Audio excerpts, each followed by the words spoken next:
Day, mga kagulong, alapatids, yun. Nakakuha na tayo ng club ring, pero 10 piece pa lang yung nakuha natin. At kulang pa tayo. So, makukuha rin natin yun. And today, magsusuksok na tayo ng club ring. Meron ng mga late dito. So, tignan natin kung kakasya pa yung ring niya. Nandito, meron tayong isa. Malaki na siya. Tignan natin kung kakasya pa yung ating club ring. Kasi late na tayo nakakuha. And ito ang ating club ring. So nakakuha tayo ng 10 piece. So suksukan natin ng ating young bird dito. Sana kumasya pa. So more pa 2024. Ayan. Tayo more pa 2024. Ayan. More pa. Sana kumasya pa. So, andito yung kanilang inakay. Yan. White flight. Ganda ng kulay. Tapang ng tatay. So, kuhin muna natin para ating masingsingat. Yo! Ito yung napili natin number. 077 yung dulo.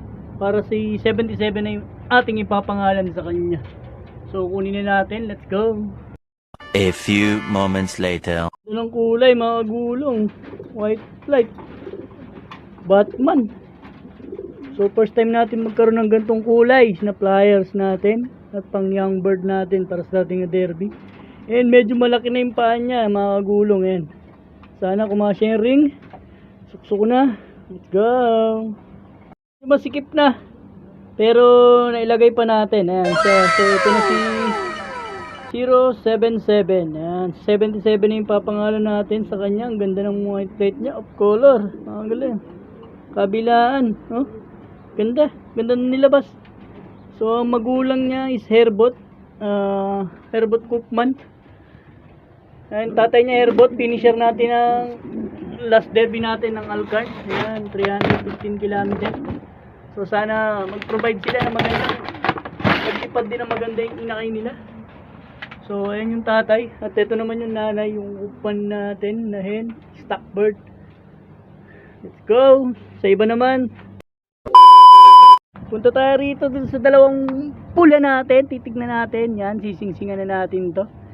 Ito, kasya pa to kasi malilit pa yung kanila inakay. So sana maglabas sila ng pula. So kunin na natin yung young bird nila. Let's go. Day 6 na lang mga to, mga gulong. Yan, sakto-sakto. Pwede na to lagyan ng ring. Yan, itim na itim yung paa. Sana may red bar dito.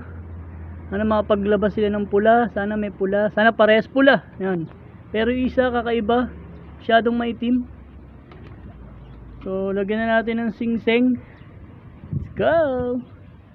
So, eto na yung napili nating ring sa kanila. 78 at 79. So para magkaasunod. Yung una natin nilagyan 77. So madaling tandaan yung mga ibon. Para maalam natin kung magkakapatid o magkakasunod. So isuksok na natin sa kanila. Let's go. So nalagyan na natin yung singsing yung magkapatid. Ayan, may singsing na sila. Si 78 at si 79. So ayan yung magiging pangalan nila. Para di na tayo mahirapan mag-isip na ipapangalan sa mga young bird natin. So ibabalik ko na sila sa kanilang mga magulang. Si ating si Lolong at si Jansen. So sana mag-provide sila ng magandang ibon. Let's go. And dito meron tayong papisa. Pero sigurado 2 days pa lang to. Mga ilang araw pa. Ayan, malaki na yan. 2 days pa lang. So mga 3 days pa pwede na natin suksukan yan. Second clutch na tong ating si Gabi Koopman. At itong ating nakuha sa OLR na white na ibon. Finisher ng kasab. So dito hindi na umabot yung anak ni Bunso. Ayan, masyado na malaking paa niyan. Hindi na umabot. Sayang. And dito meron tayong itlog. Hindi pa sila pisa. Ayan, pero malapit na rin yan. Ito, hanguin na natin to. Mga 2 days, 3 days pa. Pwede na. Medyo pinalilinaw lang natin yung mata. Pinapalakas natin silang tumukain din. Tsaka natin sila tatanggalin dyan. Dito hindi na rin umabot. Masyado silang malaki na. Yan dito, eto, sumakto rin to. So mga 3 days pa, pwede na rin natin suksukan to. Isa lang yung napisahan nila. Ito yung nanay ni Naruto.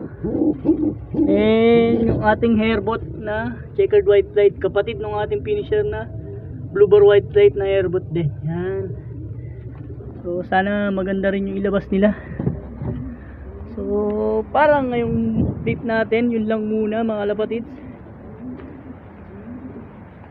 So i-update ko kayo sa susunod na video pag magsusuksok ulit tayo ng ring dito. Ang gandang young bird mga lapatids, no? Yan, no? Ganda, oh. Lusog. So hanggang dito na lang ang aking video mga lapatids. Huwag niyo kalimutan like, share and subscribe ang ating YouTube channel Lalanlop TV. Maraming salamat sa panonood. Bye!